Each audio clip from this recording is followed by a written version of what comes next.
7h42, pas 7h40, pas 7h45, non 7h42 précisément. Et ce détail, croyez-moi, il va avoir son importance. Le téléphone de Sébastien Lecornu vibre sur le bois massif de son bureau à Matignon. Un numéro s'affiche, indicatif international, Israël. Il ne décroche pas immédiatement. Une fraction de seconde, une seule où son regard glisse vers la fenêtre. Le soleil filtrait à peine à travers les lourdes tentures bordeaux, dessinant cette lumière dorée presque trop belle, presque trop calme. Le genre de lumière qui vous dit sans un mot « profites-en parce que ça ne va pas durer ». Il décroche. La voix à l'autre bout, tendue, presque métallique. Chaque syllabe calibrée, pesée, comme si un seul mot de trop pouvait faire exploser quelque chose. C'est un conseiller diplomatique israélien. Monsieur le Premier ministre, le cabinet de sécurité israélien vient de finaliser une décision historique concernant les otages. Le Premier ministre Netanyahou souhaite vous en informer personnellement, dans exactement 3 heures. Conférence multilatérale. 3 heures. Mais voilà ce que personne ne t'a dit, ce qui allait se dérouler dans les 3 heures suivantes. Absolument personne ne le pressentait. Ni les analystes de la DGSE enfermés dans leur salle souterraine à déchiffrer des câbles chiffrés remontant du Moyen-Orient. Ni les journalistes aguerris qui bouclaient leur édition matinale à France Inter à BFM TV. Et encore moins les familles de ces otages français qui, depuis des mois interminables, tenaient debout à force d'angoisse et d'un espoir qui s'effilochait un peu plus chaque matin au réveil. Ce que Netanyahou s'apprêtait à déclarer devant le monde entier, ça allait tout faire voler en éclats. Les certitudes, les négociations menées dans l'ombre, les promesses susurrées derrière les portes fermées du pouvoir, tout ça, réduit à néant en quelques mots. Et la réponse de Sébastien Lecornu, cinglante, taillée au couteau, prononcée en une seule phrase, elle allait s'inscrire dans les annales comme l'un des gestes les plus audacieux, les plus risqués, les plus clivants de toute la diplomatie française contemporaine. Alors on remonte le temps, parce que pour vraiment saisir l'ampleur de ce qui va suivre, et crois-moi, tu ne peux pas te permettre de rater ça, il faut poser le contexte brique par brique, jusqu'à en sentir toute la charge explosive. Ce matin-là, personne n'était prêt, parce que depuis le 7 octobre, depuis l'attaque dévastatrice, depuis l'enlèvement brutal de dizaines d'otages, dont plusieurs citoyens français, la pression internationale sur Israël n'avait fait que monter. Comme une cocotte minute, prête à exploser. Le Qatar négocie, l'Égypte négocie, les États-Unis négocient, dans le plus grand secret. Et pourtant ça piétine, désespérément. Chaque jour amène son lot de rumeurs contradictoires d'espoir, aussitôt balayées de messages cryptiques que personne ne sait vraiment lire. Les familles, elles oscillent entre le désespoir et une rage qu'elles contiennent à peine. Personne n'avait anticipé ce qui allait se passer. Dans son bureau silencieux de Matignon, Sébastien Lecornu se lève lentement de son fauteuil en cuir. 39 ans. L'un des plus jeunes premiers ministres de l'histoire française moderne, nommé par Macron le 5 septembre 2024. Il a traversé des crises, la motion de censure, les manifs violentes contre la réforme des retraites, les tensions avec une extrême droite en pleine ascension, mais ça, non, rien ne l'avait préparé à ça. Il marche vers la fenêtre, mains croisées dans le dos, et il regarde les toits de Paris qui scintillaient doucement sous la rosée du matin. Quelque part dans cette ville, des familles françaises attendent, désespérément, des nouvelles de leurs proches retenus en otage. Quelque part au Quai d'Orsay, des diplomates chevronnés tentent encore de déchiffrer les vraies intentions d'Israël. Et quelque part à Jérusalem, Benjamin Netanyahou prépare l'annonce qui va secouer le monde entier. Lecornu ferma les yeux, une seconde, pas plus, et dans cette seconde, tout lui revint, la voix de Macron, 2 jours avant. Ce ton-là, ce ton qu'il adopte uniquement quand la situation est vraiment sérieuse, Sébastien, si Netanyahou fait ce que nos services anticipent, tu devras te positionner seul, sans attendre mon retour d'Asie. La France ne peut pas rester silencieuse. Ces mots, ils tournaient encore dans sa tête comme un tambour qu'on n'arrive pas à faire taire. Seul, sans filet, sans Macron dans son dos, 3 heures plus tard, la conférence multilatérale s'ouvre, l'écran géant de la salle de crise de Matignon s'illumine, et les visages apparaissent un par un, comme si quelqu'un posait des cartes sur une table. Le président américain, le chancelier allemand, le premier ministre britannique, le secrétaire général de l'ONU. Tous là, tous qui attendent, l'atmosphère électrique, tendue à se rompre. Et puis il arrive. Benjamin Netanyahou envahit l'écran. Chemise blanche impeccable, cravate bleue parfaitement nouée. On pourrait croire que rien n'a changé. Mais regardez son visage, des traits tirés, des semaines de nuit blanches gravées là dans chaque ride, dans chaque crispation. Et dans ses yeux, Lecornu perçut quelque chose qu'il n'avait jamais vu auparavant. Une détermination absolue, totale, irréversible. Mêlée à autre chose, quelque chose de plus sombre, quelque chose qui ressemblait à du désespoir, mais un désespoir calculé, froid, maîtrisé. Le genre de regard d'un homme qui a déjà pris sa décision. Netanyahou prit la parole en anglais. Sa voix grave, posée, implacable résonnait dans la salle comme si chaque mot avait été pesé depuis des semaines. Mesdames et messieurs, ce matin, j'ai une annonce que beaucoup d'entre vous attendaient.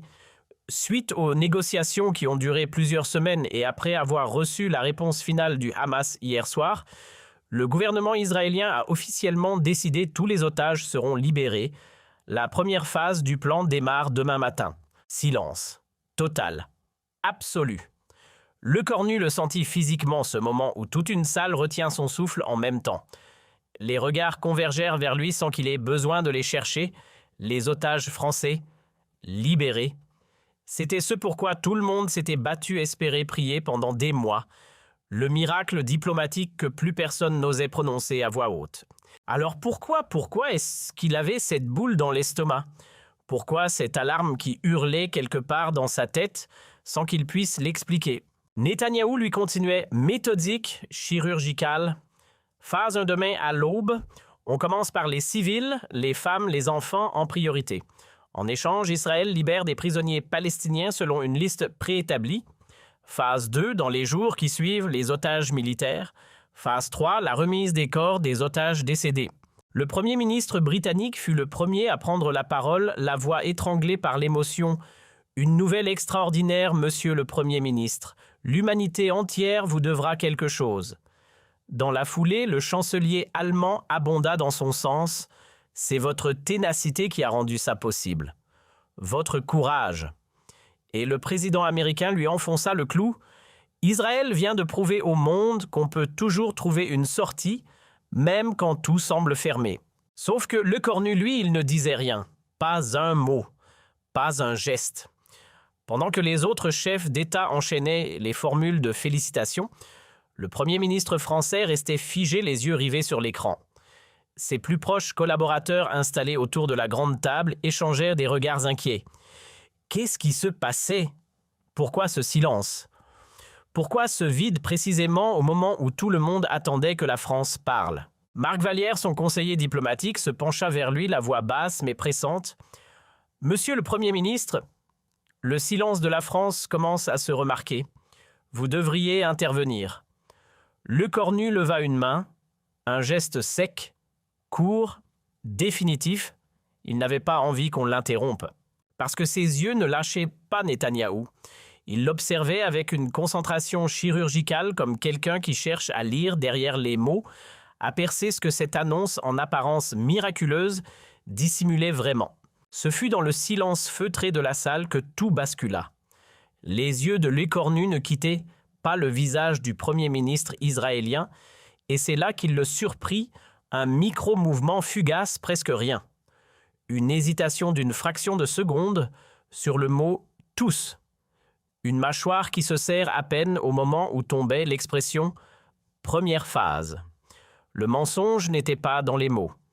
Il était entre les mots, enfoui dans les plis de cette annonce historique dissimulée derrière le vernis d'une diplomatie millimétrée, quelque chose clochait. Netanyahou ne libérerait pas tous les otages. Pas comme ça. Pas dans ces conditions-là. Il y avait un piège quelque part, une clause soigneusement effacée du discours officiel, un détail crucial qu'on avait choisi de ne pas nommer. Lecornu le sentait dans ses tripes. Cette certitude-là viscérale, presque animale, c'est celle que les politiciens chevronnés finissent par développer Après des années à naviguer dans les eaux troubles de la diplomatie internationale. On ne l'apprend dans aucune école. On la gagne à l'usure dans les couloirs, dans les silences, dans les mensonges qu'on a soi-même appris à ne pas prononcer à voix haute. Y a-t-il d'autres questions ou commentaires avant que nous ne passions aux détails techniques? La voix du modérateur fendit l'air comme une lame. C'était le moment. Celui où tout se joue, où l'on choisit de se taire et de laisser l'histoire s'écrire sans soi, ou bien de prendre le risque de tout faire exploser en posant la seule question que personne dans cette salle n'osait formuler. Il pensa aux familles, aux parents qui guettaient leur téléphone depuis des mois, aux enfants qui dessinaient encore le visage de leurs proches disparus, aux promesses qu'il avait faites pas devant les caméras mais dans des salons à huis clos, face à des gens brisés qui avaient encore choisi de lui faire confiance, aux valeurs que la France était censée incarner, pas seulement défendre. Alors il prit sa décision. Tout le monde s'y attendait peut-être, mais pas comme ça. Le cornu s'est penché vers le micro et là le silence est tombé sur la salle comme une chape de plomb. Pas de panique, pas d'éclat, juste cette voix, calme, posée, mais avec dedans quelque chose qui fait froid dans le dos, une autorité qui a fait tressaillir même les vieux routiers de la diplomatie. « Monsieur le Premier ministre Netanyahou, j'ai une question. » Avant qu'on commence à célébrer prématurément. Boum! Voilà. Net, chirurgical. Sur l'écran, le visage de Netanyahou s'est figé. Les autres dirigeants dans la salle visiblement surpris. Parce que le ton de l'écornu, ce n'était pas le ton de la félicitation. C'était le ton de quelqu'un qui a lu entre les lignes et qui vient réclamer des comptes. Vous avez dit que tous les otages seraient libérés. Très bien, mais je veux une clarification précise. Est-ce que tous incluent ceux qui ont la double nationalité israélo-française? Est-ce que tous incluent ceux que vos services ont identifiés comme ayant des liens même lointains avec des organisations que vous jugez problématiques? Est-ce que tous signifie vraiment tous, sans exception, sans clause cachée, sans condition secrète quelque part dans les petits caractères, le silence qui a suivi? Assourdissant, Netanyahou n'a pas répondu. Pas immédiatement. Ses yeux se sont plissés légèrement et dans ce micro-geste, tout était dit. Il venait de comprendre. Le cornu avait vu à travers l'annonce. Il avait trouvé la faille dans cette déclaration pourtant soigneusement calibrée. Les secondes s'étiraient comme des heures. Tous les regards, braqués sur l'écran, en attente. Le visage de Marc Vallière avait viré au blanc. Il venait de comprendre l'évidence, son patron venait de franchir une ligne qu'on ne franchit pas impunément, remettre en cause publiquement la parole d'un chef d'État allié, et ce devant la totalité de la communauté internationale. Netanyahou prit alors la parole, sa voix avait changé, plus de chaleur diplomatique, plus de cette fluidité soigneusement entretenue. Monsieur le Premier ministre Lecornu, notre engagement, je peux vous le garantir, est total. L'ensemble des otages civils sera libéré dans les délais convenus. Lecornu ne recula pas d'1 millimètre. Il se pencha vers le micro, geste lent, délibéré, presque théâtral, et ce qu'il prononça ensuite allait résonner dans les rédactions du monde entier pendant des semaines, des mois peut-être. Monsieur le Premier ministre, avec le respect que je dois à votre fonction, tous les otages civils, ce n'est pas la même chose que tous les otages. Permettez-moi donc de reformuler simplement, sans ambiguïté. Allez-vous libérer la totalité des otages sans exception aucune, y compris ceux dont vous estimez que le statut est ambigu, double nationaux personnes sous enquête? Et là, une fraction de seconde, une seule, tout changea sur le visage de Netanyahou. Le masque, ce masque parfait du diplomate victorieux. Il craqua. Pas totalement, mais juste assez pour qu'on le voie. Les mâchoires qui se serrent, les yeux qui durcissent d'un coup. Il avait compris. Il venait de réaliser qu'il ne pourrait pas esquiver la question française. Lecornu avait visé exactement le bon endroit et il avait touché. La situation est complexe. 4 mots, 4 petits mots et tout était dit. Tout ce que Lecornu soupçonnait depuis le début venait d'être confirmé sans qu'on prononce la moindre vérité. Il y a effectivement quelques cas particuliers qui nécessitent une évaluation de sécurité supplémentaire. Nous parlons d'un très petit nombre d'individus. Et là, Lecornu ne laisse pas filer. Combien d'otages ne seront pas libérés dans cette première phase que vous présentez comme totale? 23. Ce nombre venait d'exploser dans la salle comme une grenade à fragmentation silencieuse. Parce que Netanyahou, après une hésitation qui en disait déjà long, avait finalement lâché ses mots, environ 23 individus resteraient en détention temporaire pour des raisons de sécurité nationale israélienne, libérés dans une phase ultérieure après vérification approfondie. Regardez ce qui se passe dans cette salle virtuelle. Le président américain se racle la gorge. Le premier ministre britannique détourne le regard. Le chancelier allemand tripote nerveusement ses papiers. Ces hommes qui dirigent les nations les plus puissantes du monde, et ils sont là mal à l'aise parce que le voile vient d'être arraché.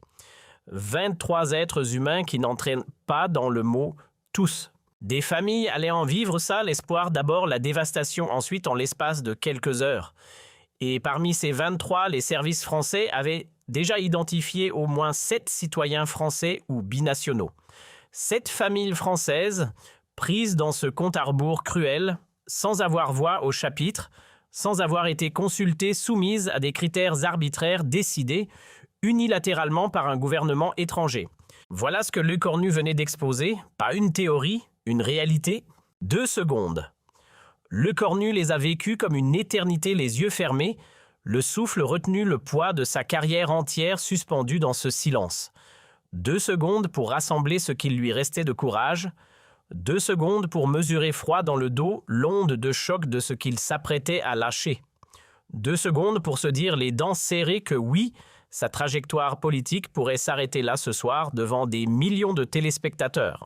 Puis il a rouvert les yeux et il a regardé la caméra, pas un journaliste, pas un modérateur, la caméra directement, sans ciller, et il a dit « Alors ce n'est pas tout, 5 mots ». 5 mots seulement et pourtant ils sont tombés comme une guillotine sur le discours de Netanyahou. Propre, net, implacable, pas besoin d'un long réquisitoire, pas besoin d'effet de manche, juste 5 mots qui ont tout démoli la rhétorique, la mise en scène, la manipulation. 5 mots qui venaient d'allumer la mèche d'une tempête diplomatique dont personne ce soir-là ne pouvait encore mesurer l'ampleur. Là, moment où tout bascule, la main de Netanyahou se crispa. Blanc d'abord, puis rouge, ce rouge-là qu'on reconnaît chez les hommes qui ne s'attendaient pas à se faire contredire en public. Il avait compris en une fraction de seconde ce que venait de faire Lecornu l'exposé. Devant tout le monde, devant chaque leader mondial assis dans cette salle. « Monsieur le Premier ministre », dit-il, et cette voix froide comme du marbre, c'était celle de quelqu'un qui essaie encore de garder le contrôle. « Votre intervention est déplacée, irresponsable. Israël fait un effort historique pour… » Il n'alla pas plus loin, parce que Lecornu l'avait coupé. Pas avec de l'agressivité, pas avec de l'émotion, avec quelque chose de bien plus dangereux, une calme absolue. « Non !» Un seul mot, et la salle retint son souffle. Ce qui est irresponsable, monsieur le Premier ministre Netanyahou, c'est d'annoncer au monde une libération totale des otages alors que vous savez que 23 personnes resteront captives. Ce qui est déplacé, c'est de jouer avec l'espoir de familles qui n'ont plus que ça. Ce qui est inacceptable, c'est de créer des otages de première classe et des otages qu'on cache sans jamais expliquer pourquoi. Marc Vallière essaya, une main sur l'épaule, un geste d'apaisement. Lecornu ne le vit même pas, parce qu'il y avait quelque chose de cassé là maintenant en lui. Les nuits sans sommeil, les négociations qui s'étirent jusqu'à l'aube, les familles au téléphone, ces voix qui supplient, qui pleurent, qui demandent juste une réponse. Tout ça remontait, tout ça explosait. Et puisqu'on est dans la franchise, il poursuivit et sa voix ne tremblait pas, voilà ce que pense la France. On soutient le droit d'Israël à se défendre. On condamne le terrorisme du Hamas sans nuance, sans ambiguïté. Là, c'est le moment où tout bascule.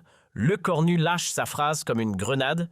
Nous ne resterons pas silencieux face à des demi-vérités habillées en victoire. Nous ne fêterons pas une libération partielle vendue comme totale. Et jamais, jamais nous n'accepterons que des citoyens français soient exclus d'un accord pour des raisons que vous refusez d'expliquer publiquement. Silence dans la salle, complet, absolu. Personne n'avait jamais vu ça. Un Premier ministre français qui regarde un dirigeant israélien dans les yeux lors d'une conférence internationale et qui lui dit ça. En face, sans sourciller, le tabou venait d'exploser. Netanyahou essaie de reprendre la main. La France devrait faire attention à ne pas compromettre un accord qui a nécessité des mois de le cornu le coupe, net chirurgical. Non, monsieur le Premier ministre, c'est vous qui devriez faire attention. Attention à ne pas perdre le soutien de ceux qui vous ont défendu quand c'était politiquement suicidaire. Attention à ne pas transformer vos alliés en adversaires par pure arrogance. Et attention surtout à ne pas oublier que la confiance une fois brisée, ça ne se répare pas comme ça. Voilà, c'est dit. Et ça ne peut pas être non dit. Là, c'est le moment où tout bascule, le cornu lâche sa phrase comme une grenade. Nous ne resterons pas silencieux face à des demi-vérités habillées en victoire. Nous ne fêterons pas une libération partielle vendue comme totale. Et jamais, jamais, nous n'accepterons que des citoyens français soient exclus d'un accord pour des raisons que vous refusez d'expliquer publiquement. Silence dans la salle. Complet, absolu, personne n'avait jamais vu ça. Un Premier ministre français qui regarde un dirigeant israélien dans les yeux lors d'une conférence internationale et qui lui dit ça. En face, sans sourciller, le tabou venait d'exploser. Netanyahou essaie de reprendre la main. La France devrait faire attention à ne pas compromettre un accord qui a nécessité des mois de le cornu le coupe, net, chirurgical. Non, monsieur le Premier ministre, c'est vous qui devriez faire attention. Attention à ne pas perdre le soutien de ceux qui vous ont défendu quand c'était politiquement suicidaire. Attention à ne pas transformer vos alliés en adversaires par pure arrogance. Et attention surtout à ne pas oublier que la confiance une fois brisée, ça ne se répare pas comme ça. Voilà, c'est dit. Et ça ne peut pas être non dit. La question claquait comme une gifle diplomatique. Allez-vous, oui ou non, libérer les 7 citoyens français figurant sur votre liste d'exclusion selon les mêmes conditions et le même calendrier que les autres otages? C'était ça le moment, l'ultimatum. La ligne dans le sable, le point de non-retour. Tous les regards se fixèrent sur Netanyahou. Un silence s'installa long, lourd, presque insupportable. Son visage, un masque, impénétrable. Et derrière ses yeux, on devinait le défilé des calculs politiques tournant à plein régime. Le dilemme était brutal, refusé, et il perdait la France et probablement avec elle une bonne partie de l'Europe.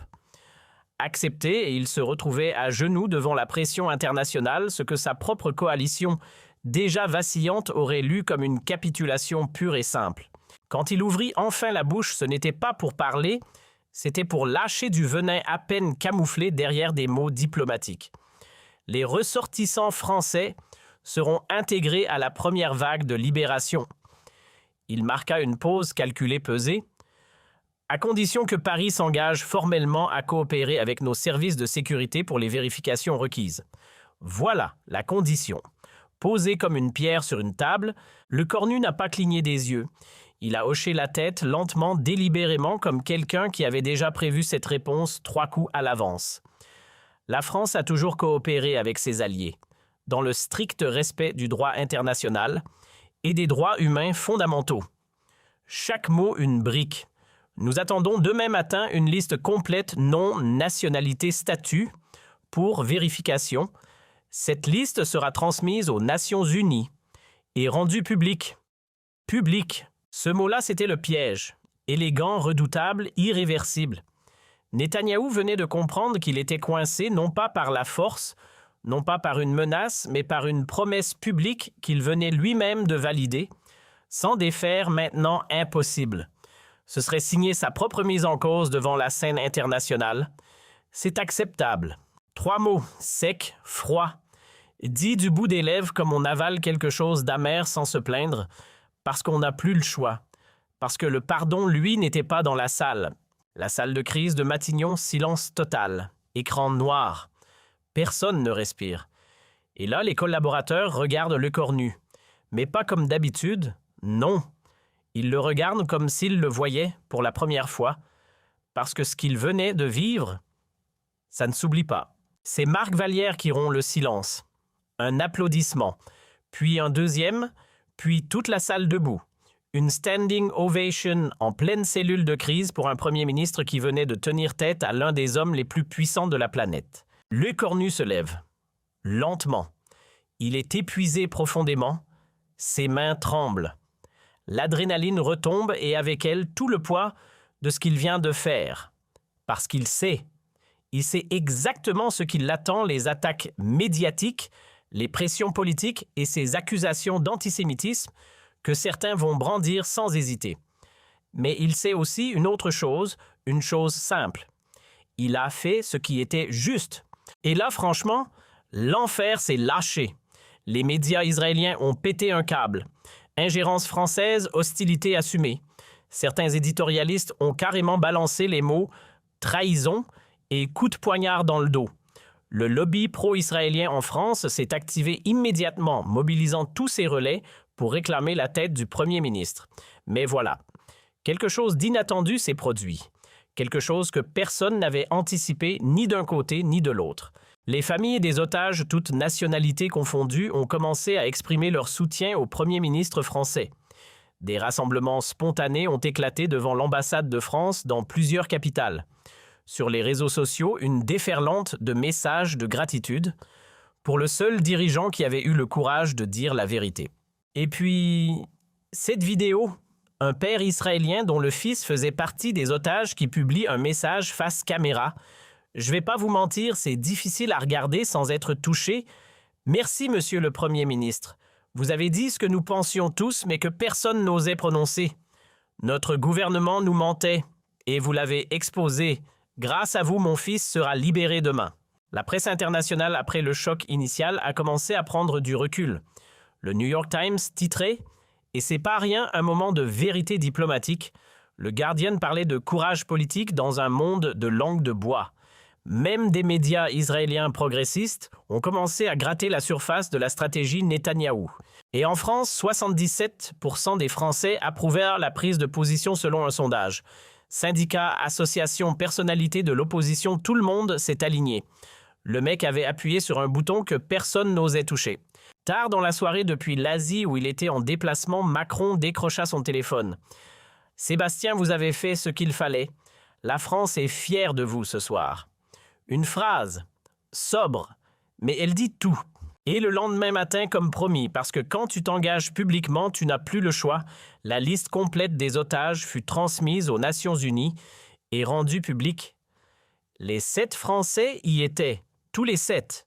Netanyahou avait tenu sa parole, pas par générosité, contraint, forcé, par la pression internationale qu'une seule intervention avait déclenchée.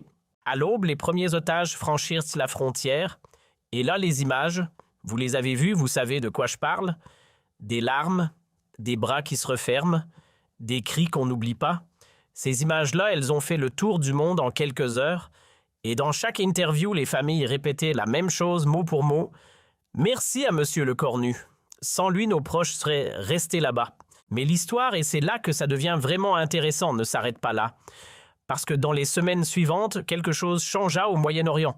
Pas brutalement, subtilement, mais profondément. D'autres nations européennes enhardies parce qu'elles venaient de voir commencèrent à adopter des positions plus critiques, plus nuancées.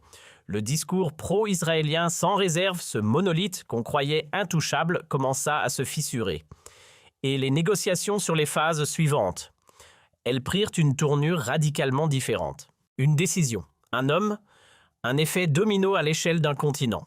Il y a quelque chose de fascinant dans ce que la diplomatie appelle désormais, et ce terme va vous surprendre, l'effet Le Cornu. Parce que voilà ce qui s'est passé concrètement, un homme politique brise un tabou, il dit une vérité que personne n'osait prononcer à voix haute et boum, toute la dynamique d'une négociation internationale bascule. C'est pas de la théorie, c'est ce qu'on a observé en temps réel. Du côté de Netanyahou, après l'humiliation publique, le monsieur est devenu, nettement plus transparent, plus coopératif. Parce qu'il savait, et ça c'est capital, que la moindre tentative de manipulation serait exposée immédiatement. Fini le jeu de l'ambiguïté. Et le Hamas, dans tout ça, même constat autre angle.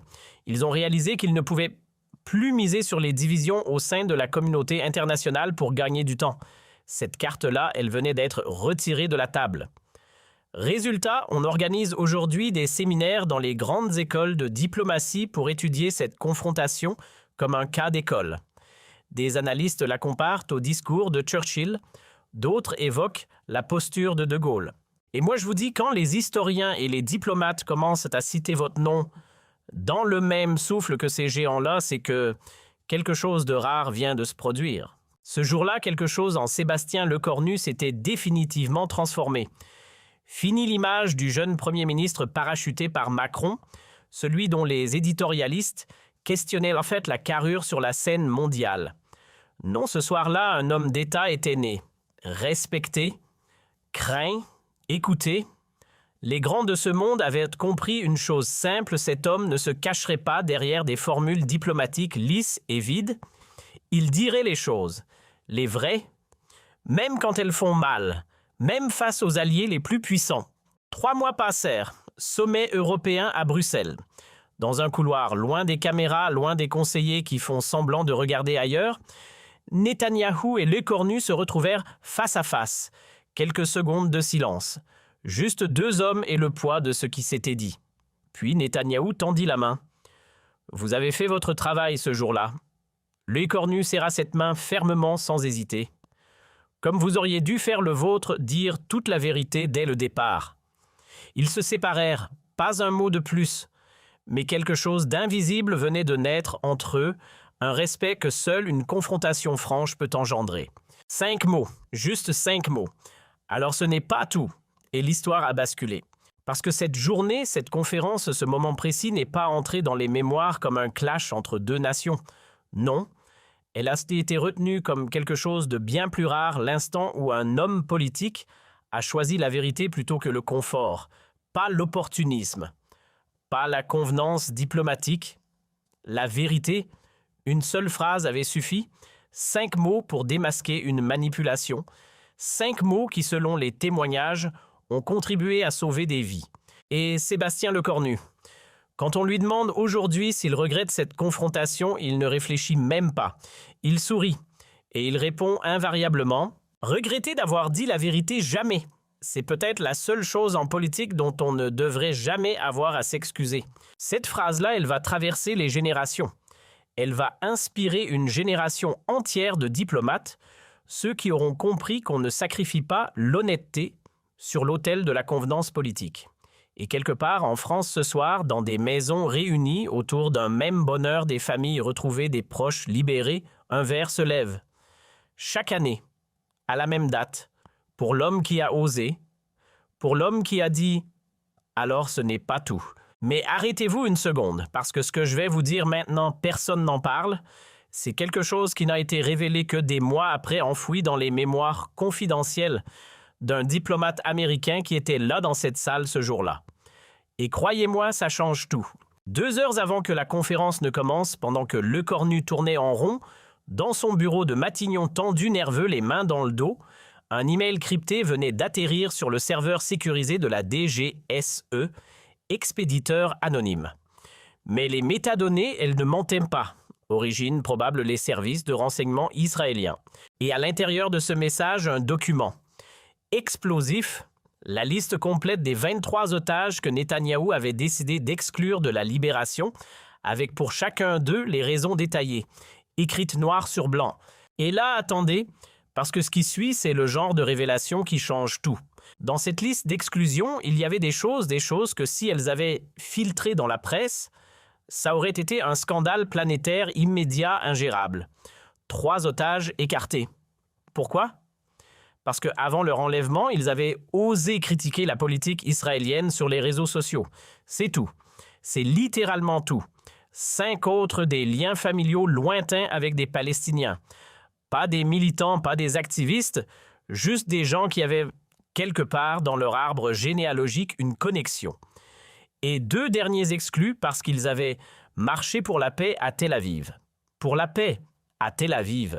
Et Netanyahou, et c'est ça qui est glaçant, Netanyahou savait. Il savait parfaitement que ces critères ne résisteraient jamais à un regard international sérieux.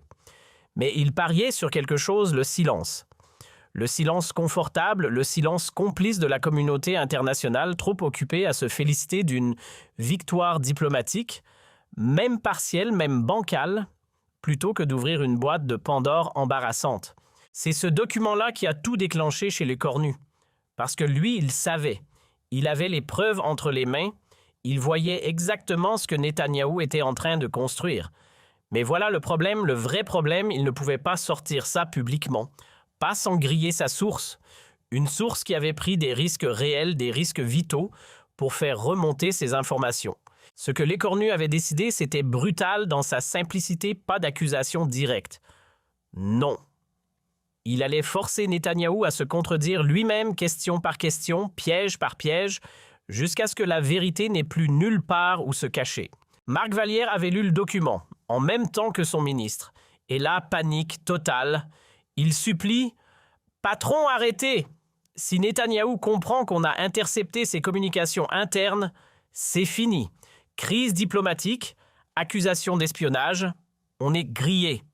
L'Écornu lui répond, sans trembler, sans hésiter une seule seconde, et si on ne fait rien, 23 personnes restent en cage, pour des raisons qui crachent à la gueule de tout ce qu'on prétend défendre. Ma carrière? Un scandale diplomatique?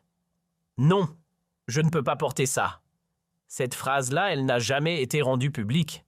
Le document a été détruit après la conférence. Ses cendres jetées dans la Seine par un agent de la DGSE dont l'identité reste classifiée jusqu'à aujourd'hui. Et la source?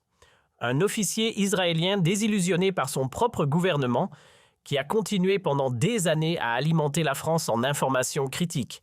Des vies sauvées, innombrables, dans l'ombre totale. Et maintenant, tout s'explique. La précision chirurgicale de l'Écornu dans ses questions, ce chiffre exact 23 sorti de nulle part, cette façon d'épingler les doubles nationaux, les personnes sous enquête, ce n'était pas de l'intuition, c'était de la connaissance, pure, brute, il savait. Et Netanyahou, lui, l'a compris en temps réel. Chaque question posée avec cette précision était un signal. Quelqu'un dans son propre camp l'avait vendu. La suite? On raconte que ce soir-là, à Jérusalem, le premier ministre israélien a déclenché une enquête interne. Résultat, 3 officiers du Mossad soupçonnés de sympathie pour l'opposition politique arrêtés discrètement. 3 destins, 3 fins différentes. Le premier contraint à une démission anticipée, le deuxième disparu, 6 mois dans la nature, et puis réapparu à Londres avec une nouvelle identité comme si rien ne s'était passé. Le troisième, le vrai coupable, n'a jamais été identifié. Il sert probablement encore aujourd'hui dans les rangs des services secrets israéliens portant son secret comme une médaille invisible. Une médaille qu'il sera le seul à avoir vue. Et c'est précisément là que tout prend son sens. Parce que si Netanyahou, dans ce couloir de Bruxelles 3 mois après les faits, a regardé l'Écornu dans les yeux et lui a lâché ces 6 mots « Vous avez fait votre travail », ce n'était pas une politesse. C'était une confession déguisée en compliment. Netanyahou n'est pas homme à distribuer des éloges à la légère. Chaque mot qui sort de sa bouche est pesé, calculé, stratégique. Alors quand il dit ça à cet homme-là dans ce contexte-là, vous comprenez que derrière la phrase, il y a une réalité beaucoup plus lourde. Il savait que l'Écornu avait vu le document, il savait que le Premier ministre français tenait entre ses mains de quoi le démolir publiquement, de quoi l'humilier à une échelle internationale devant ses alliés, devant son opinion publique, devant l'histoire. Et l'Écornu n'a pas appuyé sur le bouton. Il aurait pu, il avait tout pour le faire. Mais il a choisi autre chose, protéger sa source, préserver une façade de dignité pour Israël et surtout obtenir ce qu'il était venu chercher. La libération de tous les otages, sans exception, sans compromis. C'est ça le vrai coup de génie, pas le document, pas la fuite, pas la confrontation dans le couloir. Le génie, c'est d'avoir su jusqu'où ne pas aller trop loin. Ce n'était pas simplement une question de bravoure face à un allié de poids. C'était quelque chose de bien plus subtil, l'art de mesurer ses pas, de savoir exactement où poser le pied et surtout où ne jamais le mettre. Parce que le but n'avait jamais été d'humilier Netanyahou, ni de faire voler en éclats une relation diplomatique construite sur des décennies. Non. L'objectif, celui qui comptait vraiment, c'était de ramener 23 êtres humains, 23 vies, qui allaient être englouties silencieusement, proprement sur l'autel de la raison d'État. Et ensuite, le silence. Pendant des années, l'Écornu ne souffla mot de ce document. Pas à son entourage, pas à ses conseillers et certainement pas à Emmanuel Macron. Ce dernier ne l'apprit que bien plus tard par l'indiscrétion d'un agent retraité de la DGSE. Quand le président mit ce dossier sur la table devant son premier ministre, Lecornu ne se défendit pas. Il ne chercha pas d'excuses. Il dit simplement avec ce calme qui lui est si particulier « Certaines choses doivent rester dans l'ombre pour que la lumière puisse briller là où c'est nécessaire. » Une phrase. Et cette phrase résuma tout ce qu'allait devenir la doctrine Lecornu en politique étrangère.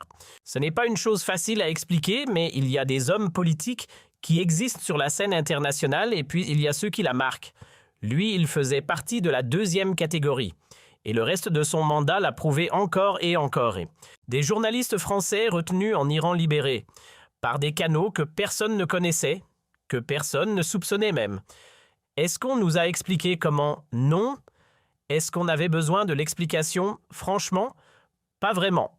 Une crise diplomatique avec l'Algérie, l'une des relations les plus chargées, les plus explosives de toute la politique étrangère française désamorcée. En s'appuyant sur des informations que les services français n'étaient officiellement pas censés posséder. Officiellement, ce mot fait tout le travail dans cette phrase, et à chaque confrontation potentiellement catastrophique, il trouvait le chemin. Le courage affiché en public, les manœuvres silencieuses dans l'ombre. Les deux en même temps. Toujours les deux. Mais si vous me demandez quel est son moment, le moment qui résume tout, qui définit qui il était vraiment, c'est l'affaire Netanyahou. Un premier ministre de 39 ans. Face à l'un des dirigeants les plus expérimentés, les plus redoutés, les plus calculateurs de la scène mondiale. Il l'a regardé dans les yeux et il n'a pas cligné. Dans les amphithéâtres de Sciences Po Paris, de l'École nationale d'administration, et même dans des universités étrangères, on enseigne aujourd'hui ce cas comme un exemple classique de ce qu'on appelle en théorie des relations internationales, la symétrie constructive. C'est l'art d'utiliser des informations privilégiées, non pas pour humilier un adversaire, mais pour le contraindre à faire ce qui est juste. Les étudiants en débattent passionnément, ils se déchirent sur la moralité de cette approche. Mais ce qui ne fait aucun débat, c'est ce qui s'est passé ce jour-là. Un homme avait choisi la vérité plutôt que la commodité, l'intégrité plutôt que l'opportunisme. Et une seule phrase, une seule avait suffi à changer le cours d'une crise internationale. Mais posons-nous vraiment la question, était-ce éthique ce que Lecornu a fait? Utiliser des informations obtenues, disons-le franchement, probablement par l'espionnage, c'est un choix qui ne se fait pas à la légère. Aurait-il dû tout déballer publiquement, mettre le document sur la table devant tout le monde, et puis où on trace la ligne là entre la diplomatie habile et la manipulation pure et simple? Franchement, je vous donne pas de réponse définitive. Personne peut en donner une.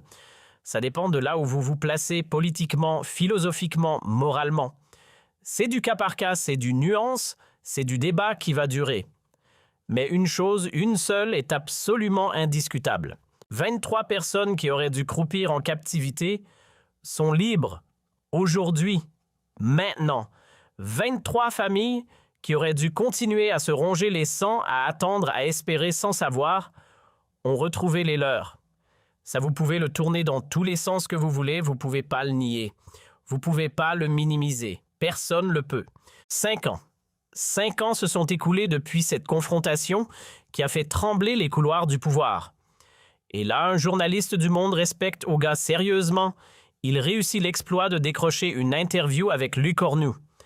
Pas n'importe quel Lecornu, celui qui a quitté Matignon depuis celui qui siège désormais au Quai d'Orsay en tant que ministre des Affaires étrangères. Le mec a gravi les échelons clairement. Et la question tombe direct sans filet. Si vous pouviez revivre cette journée, vous referiez les choses autrement.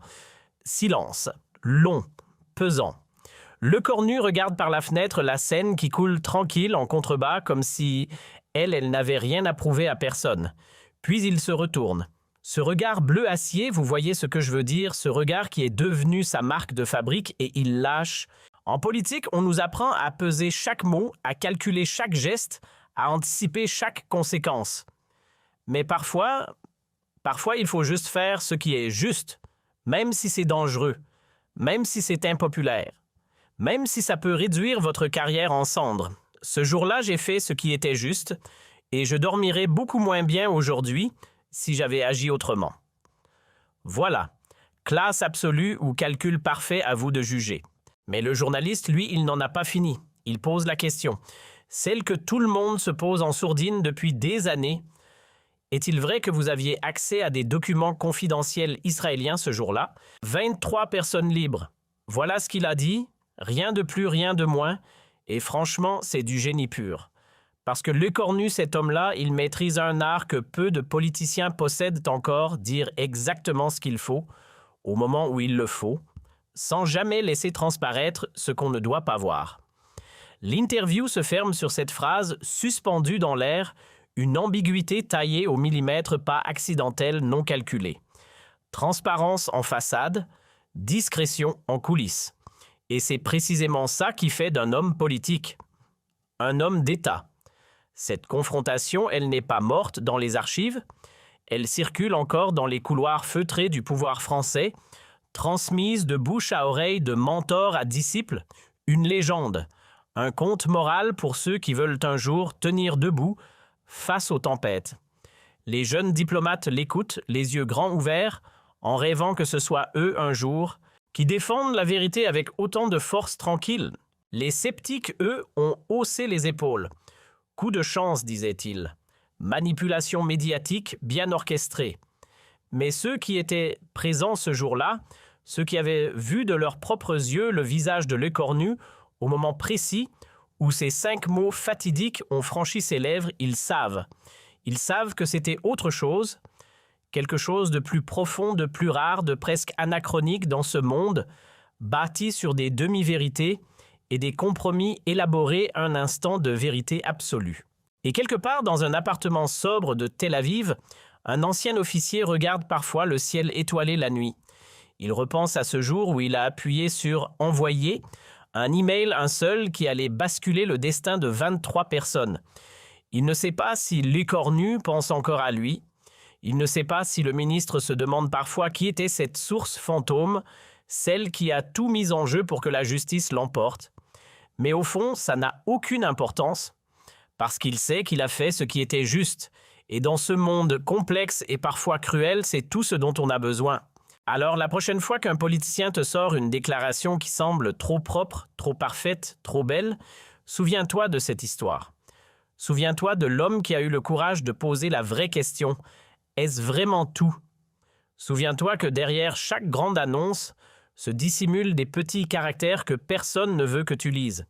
Et souviens-toi qu'une seule personne, une seule prête à dire « alors ce n'est pas tout », peut faire basculer la balance entre une manipulation réussie et une vérité mise à nu. Parce qu'au final, c'est ça le vrai pouvoir. Pas la capacité à tromper. Le courage de démasquer. Pas l'art de mentir avec élégance. La force de dire la vérité même quand elle dérange, même quand elle coûte. Et si l'histoire retient un jour le nom de Sébastien Lecornu, ce ne sera pas comme un politicien parmi des milliers d'autres. Ce sera comme l'homme qui, un matin de novembre, a refusé de jouer le jeu et a changé le cours des choses avec 5 mots d'une simplicité désarmante. Alors ce n'est pas